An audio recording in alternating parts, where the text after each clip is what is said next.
Oh no, right, page left. Okay, don't worry. Not missing anyone. Cool. So we'll make a start. So this afternoon we have Bart and we have Vandana from Oceaneering, and they're going to talk to you all about problem solving, which is a skill that all engineers should have. Cool. Take it away. Am I talking to this? You can if you want. Do you want the mic? Can everyone hear me? Yeah. So my name is Bart. I work for Oceaneering. Been with them for 8 years. And Oceaneering is what they call a service provider. So we do not land big assets on the seabed to make the oil flow. We come in when things go wrong, and we try to fix it quickly. Could we dim the lights a bit more? Yes. Okay, so I want to talk to you about problem solving, and it's something that every one of us probably does every day, probably multiple times a day, because if you want to cross the road, you're already a problem solver. Alright, what is problem solving? So you find a problem, and that's not hard, mostly problems find you. And then you got to come up with a solution. So first you need to understand what the problem really is. There's a song, there's a hole in my bucket. And in the end they keep on filling the bucket. So yeah, it's a way to overcome the problem, but is it the right solution? So once you understand what the problem really is, you do brainstorm, and it's always good to brainstorm with other people, because everyone has a different way of looking at a solution. And I've got plenty of experience in this business and other businesses, but most of the time there's always a better idea than what I came up with. So you start brainstorming, and I will show you later how the evolution goes for that.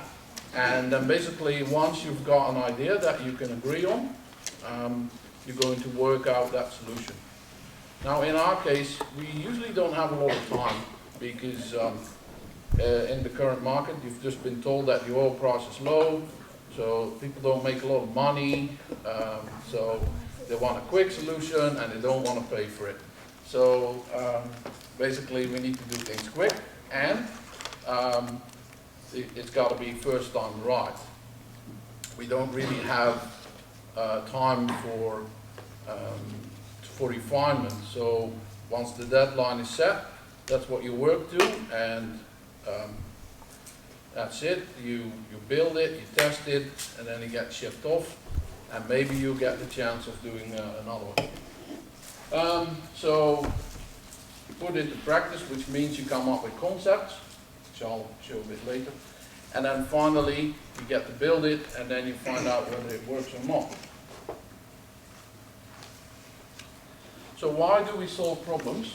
To make the world a better place. Everything in our life can be a problem, depending on how you look at it.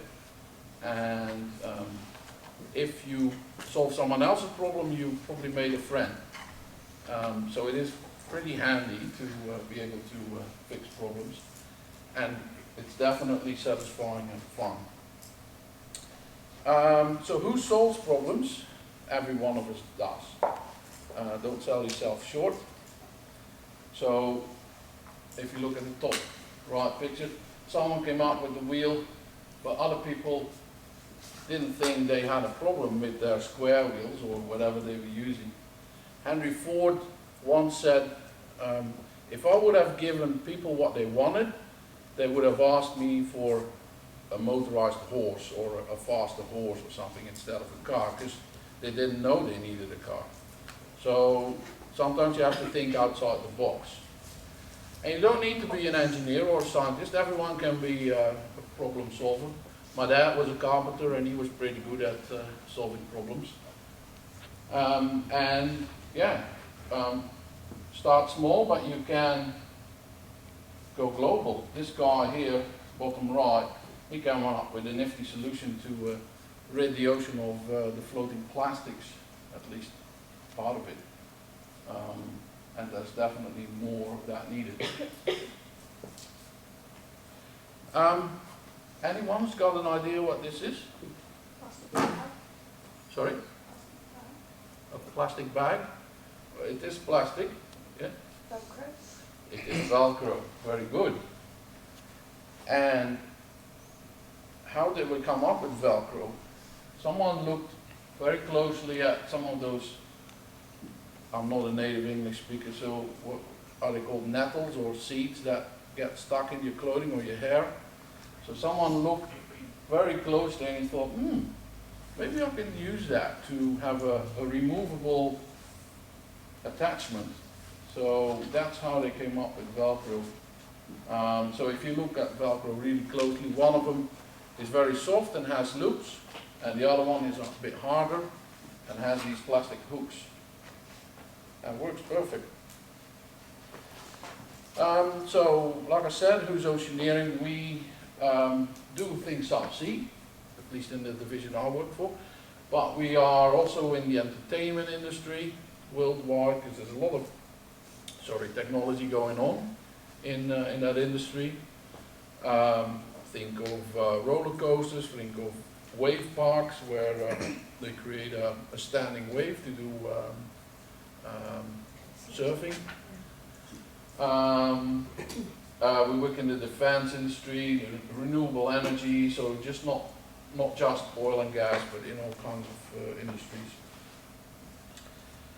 And what's an ROV? It's been touched on by the previous guys. So basically it's just an underwater operated vehicle. Very basically it's just a metal frame with some buoyancy blocks to make it float so it doesn't sink like a stone. It's got a couple of manips, so you can grab things and you can hold on to things, and it's got thrusters, which means it's just propellers, so you can make it move in every direction, up, down, rotating. And it's got big lights because you want to see what you're doing, because down there it's really dark. It's not autonomous. There's people topside on the boat or on the rig sitting in a nice chair, sitting in an air-conditioned room, sometimes a sort of a sea container. On the inside it looks a lot fancier than on the outside. Yeah, a bit like that, but they're just looking at screens. So there's screens everywhere because they need to see in front of them, behind them, up, down. They've got night vision cameras. So they basically do almost what you can do with your own hand. So they'll lift things, they pull things out, push things in, manipulate stuff. They can thread a needle or thread through a needle, almost. It depends on the operator. In China, they still use manned submarines. So basically, instead of having the guys topside, someone sits actually in a plexiglass bubble and operates the thing subsea. We moved on from that because it's a bit dangerous. Things can go wrong. So everything's controlled from topside. Any questions on the ROV? There's different classes, by the way. They come as big as a suitcase, all the way to those monsters which are about the size of a screen. And usually they're hydraulically operated, but nowadays more and more electric. Yes. What happens if an ROV just suddenly stops working while it's underwater? Do they go get it or just leave it there? No, they don't leave it because there's a lot of money involved. So an ROV is connected to a tether. That's how it gets its power. So there's a cable that you can rope it in with, but it also provides power through the center. So they basically just pull it back in, fish it back out. Sometimes the cable gets severed, that's a real bad day, but they'll always retrieve it. There's emergency buoys on it, so even if it goes completely dead, they can still find it with an EPIRB. It's like a buoy. Yes. What can you use an ROV for? Anything. The thing is, they're very expensive to use, so they use them to survey the ocean floor. They use them to find pipelines, because pipelines get covered with sand and you can't really see them anymore, so they fly over them with a what do you call it? It's sort of an aerial that detects metal, so they know where it is, and they just store the positions they're in, and so they know where the pipeline goes. They use ROVs just to look at things, like the little ones just have a camera. So in theory you can go down really deep, but the deeper you go, the longer the cable, so that there are limits. But because divers can really only go to 150 meters, so an ROV can go way deeper. Right now there's ROVs being built for, I think, 6 kilometers down. So are they always connected to the boats? The newest generation are autonomous ones, and they have a battery storage, so they can work autonomously. But there's limits to that. But yeah, most of them are attached. Think of it like a taxi, like anything you want to do underwater. Like Bart said, there's 2 hands, one is 7 function, one is 5 function. So your 7 function can do anything that your hand can do, and your 5 function is a little bit more limited, so with dexterity, and so it can grab, rotate. But it's a lot stronger. A lot stronger, and as Bart mentioned, it just stops people from having to go underwater and doing all of this stuff that divers used to do. You use ROVs, and they have observation class, which is just used like a camera. If you want to go and sight something, before you go and do a big installation campaign, you want to see if the seabed's clear of debris, or if there's anything stuck, or positions of valves. Then you just send a small one down. It's cost effective. It looks at things and you get the video back through the tether. If you want sort of the one that Bart's saying, that finding buried pipelines, so that's you can stick stuff to it. It's like a Swiss Army knife. So you can put a pressure testing skid to it, and then you can go and pressure test something, or you can fix a multi-beam echo sounder or a pipe tracker, which is the one that finds the buried pipelines, or whatever else, like marine growth removal tools, brushes that's on the back for decommissioning. You can do all of that as well, surveys. And then when you want to do the big drill support campaigns, where you have big equipment, you bring the world class, which is like 250 horsepower, and they can push whole casing strings into place. So, can lift, 400, 500 kilos. Yeah, so, and one ROV can go and retrieve another ROV if it's in trouble. And when you have a dead ROV, it's called a dead sub. And it can happen. You plan for it by making sure your equipment is fit for purpose. But this is one of the things we look at before we go offshore and do a campaign. We do something called a hazard identification, and we plan for dead subs. What happens when you're right in the middle of that operation and you have a dead sub? You have to have a plan in place, and you should be able to turn it on and execute it. So yeah. Long answer, but so the reason why I'm explaining about an ROV is because the tool that we're going to tackle during what I'm going to talk about problem solving, is tied underneath an ROV. So this is a job that we just built a tool for. So we've got a jacket, which is that big metal frame, and you have to think that it's a couple of 100 meters tall.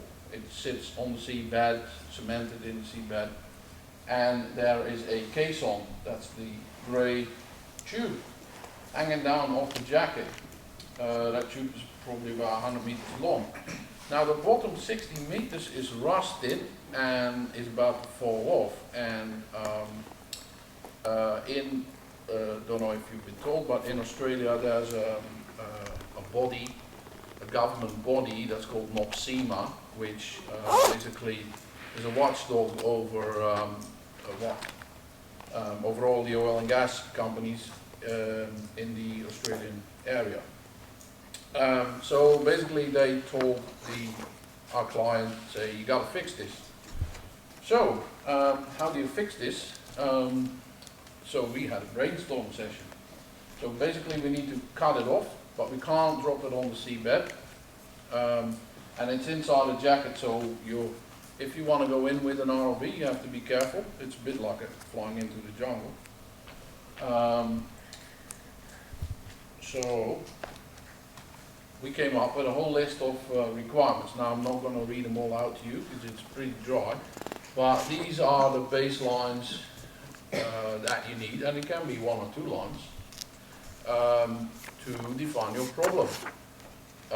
So you have to agree on that with the people involved, the client, everyone who's a stakeholder, that this is the set of baselines that you need. And you can change them later on, but you have to agree on that again if you do. So basically, a couple of baselines is needs to fit under an ROV, because we're going to use the client's ROV, Fugro in this case, and we are going to cut off pieces of the caisson. The caisson is basically a 900mm pipe, 15mm wall, pretty heavy, and we're gonna cut chunks of it, and once we cut them off, we drop them into a basket. So we basically put a big box on the seabed and throw these pieces in, and then go and cut another piece off. So I'll show you first several concepts that we had.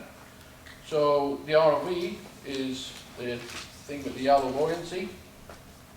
You see 2 manipulators at the front with 2 arms, and underneath we have what we call a skid, so bolted to the ROV, and that skid needs to be able to pick up a piece of caisson. So that's the green pipe you see there. Needs to clamp it in so it doesn't fall off, because again, can't drop anything on the seabed.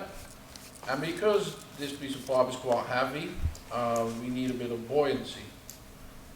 Buoyancy is something that floats, right? So we don't want to drag the ROV down, because it might sink like a stone. They like to fly neutrally buoyant, so the same as anyone who's dived before, scuba diving, will know that you trim your BCD until you're neutrally buoyant in the water. You don't go up, you don't go down, and you can nicely swim along. And that's the same with an ROV. They can lift because they've got thrusters in the top, 4 of them, so they can go up or down, but they don't want to spin that all the time. So that's why we put buoyancy in. So I'll show you the 3 concepts and then I'll go in detail on. So this is the final design. So let's go back to the first concept, and I'll open up an e-drawing so I can actually spin it around for you.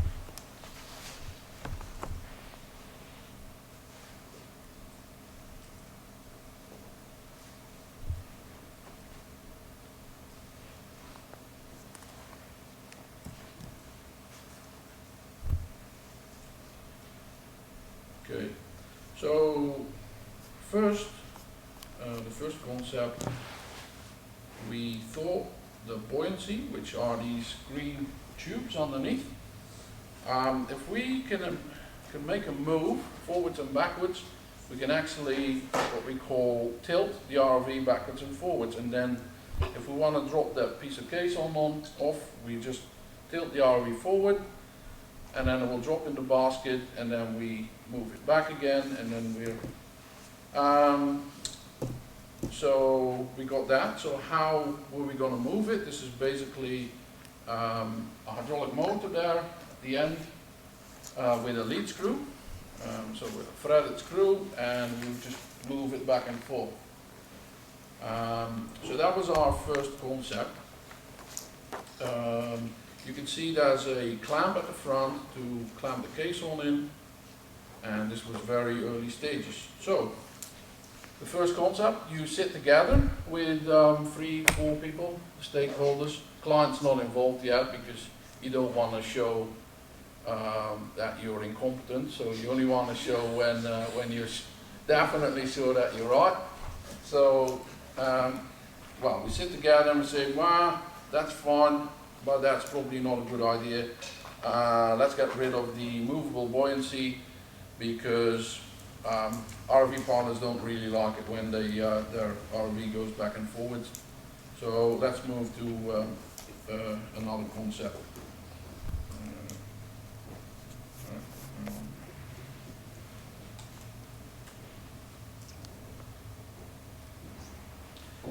So concept number 2. So up till this point, they're all concepts and you're not making any real calculations yet because calculations cost a lot of time. So it's a bit of a trade-off, and the engineering of this only took a couple of weeks because that's about the time that we had. So we had to move fast. So this concept now has evolved a little bit, where you can see that there's now 3 buoyancy modules, 3 at the front, 1 at the back, because that's where most of the weight goes, and the clamps have changed as well. Then we realized, okay, that looks better, but there's a bit of refinement that can be done. So let's go to concept number 3.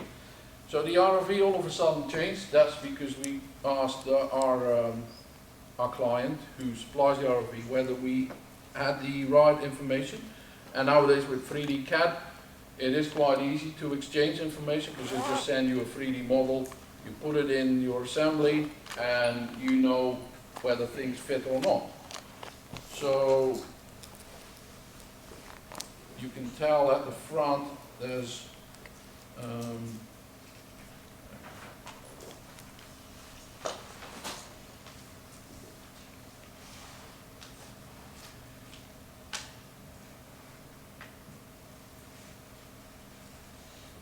sorry, it's not really doing what I want.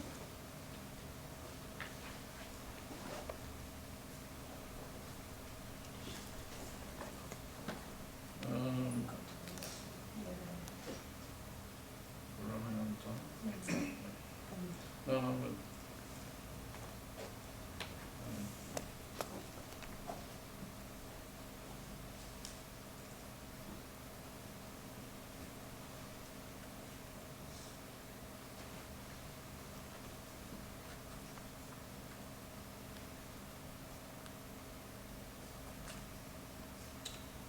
okay. So now at the front you can see the clamping mechanism, and we're talking about 3 days later. The clamping mechanism has changed, has taken shape, and we also came up with a cylinder there to basically push the caisson off, because you open the clamps but it won't fall off, so you have to push it off. And the buoyancy modules now have ribs. So we started to do what we call FEA, finite element analysis. This thing goes up to 125 meters deep, so there's quite a bit of water pressure working on it. So we did an analysis with that water pressure, and we found that the cylinders were likely going to buckle. So that's why we needed those ribs around it to stop buckling. So buckle in pipe is basically when things go out of round, and yeah, it can crush like a little sardine can. The frame has been strengthened with all these cross members. So this is now almost a ready concept. And then the final design.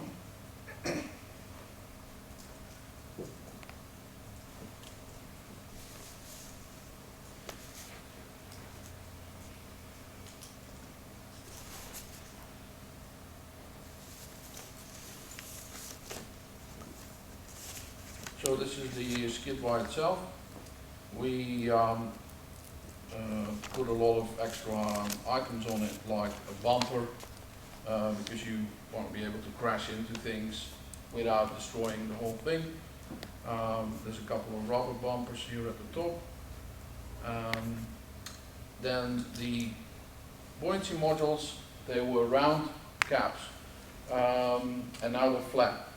The reason is, normally in steel you can buy round end caps and weld them on. In aluminium, that's not available. This whole skid is built out of aluminium for weight purposes, so we had to make the end caps out of machined parts and weld those on. So all the detail is basically in here, how we strap the buoyancy modules to the rest of the frame. There's lifting points on there, because you have to keep track of all those things that you need to be able to lift it in the workshop when you're going to test it. So then the real thing. So yesterday we did the test. It's been assembled last week. Doesn't look as colorful as the pictures that I showed you earlier. But that's what it came out to be, and it worked just as we expected. So, back to problem solving. So I said earlier that problem solving is done everywhere, also at home. This is my daughter, and she got a little puppy dog for her birthday. The dog's name is Happy, by the way. My daughter. So, what's the problem here?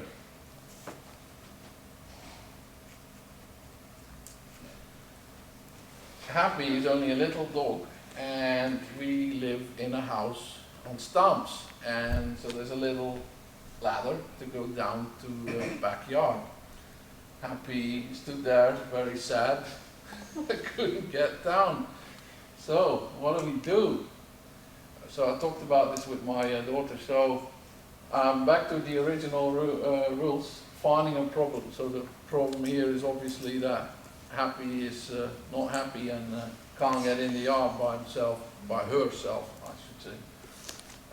So the problem is, the steps are too big for a little dog. So then you start to brainstorm about ideas. I did that with my 6-year-old daughter, and she said, yeah, but I can just pick Happy up and put her in the backyard. I said, yeah, but you might not always be here, and Happy wants to go up and down by herself, and okay. So we came up with an idea.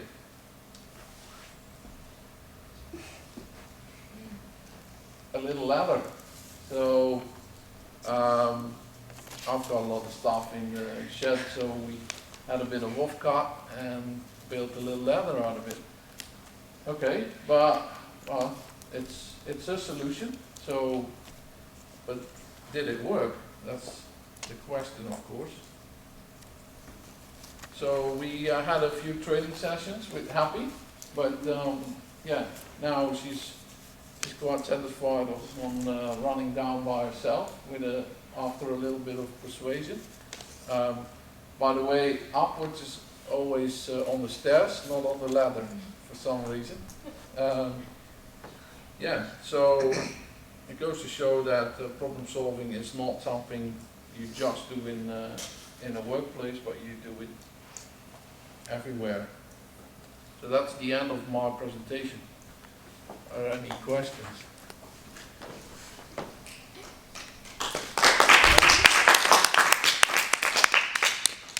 No questions?